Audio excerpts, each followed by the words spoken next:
था। बहुओं के मायके वाले बहुत अमीर थे, इसी कारण ससुराल में उसका बड़ा मान था।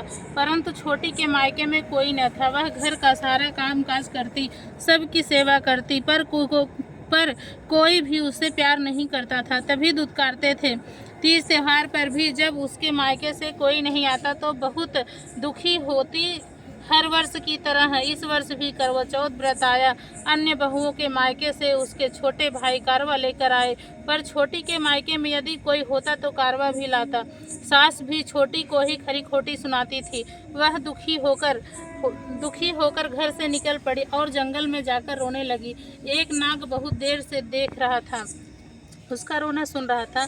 अंत में वह अपने बिल से निकला और उस छोटी बहू से पूछने लगा, बेटी क्या बात है, तुम क्यों रो रही हो? छोटी बोली, आज करवा चौथ है, मेरा कोई भाई नहीं है।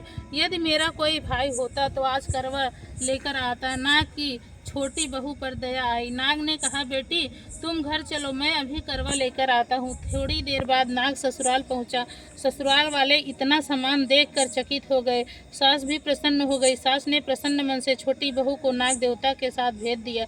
नाग देवता ने छोटी बहू को अपना सारा महल दिखाया और कहा, जितने दिन चाहो आराम से रहो, मन चाहा खाओ, मन चाहा पहनो, पर एक बात याद रखना, सामने रखी नाद कभी मत खोलना। छोटी सारा समय महल में आराम से काटती थी। नाद के बारे में उसको उत्सुकता बढ़ती जाती। एक दिन जब घर में कोई न था तो उसने नाद को उठाकर देखा तो हजारों छोटे छोटे सांप के बच्चे इधर उधर रेंगने लगे। उसने जल्दी से ही नाद ढक दी। जल्द में एक सांप की पूंछ नाद के नीचे आकर कट गई। सांप को नाग से अपने पर छोटी ने अपनी गलती स्वीकार कर ली।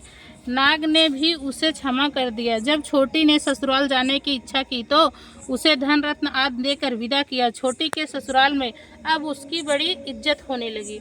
जिस सांप का पूंछ कटी थी उसे सभी बंडा कहकर तंग करते थे। एक दिन उसने अपनी माँ से पूछा कि माँ पूंछ मेरी कैसे कटी? माँ ने कहा कि छोटी बहू के नाद उठाने और जल्दी से रखने में ही तुम्हारी पूंछ कट गई। तो वह बोला कि मैं छोटी से बदला लूँगा।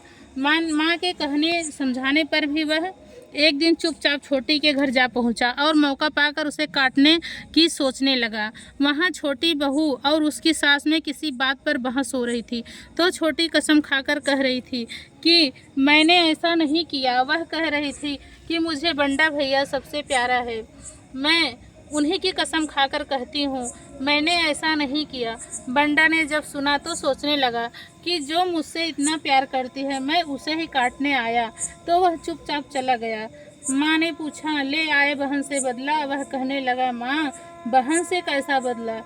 तभी से बंडा भाई व छोटी बहन हुए।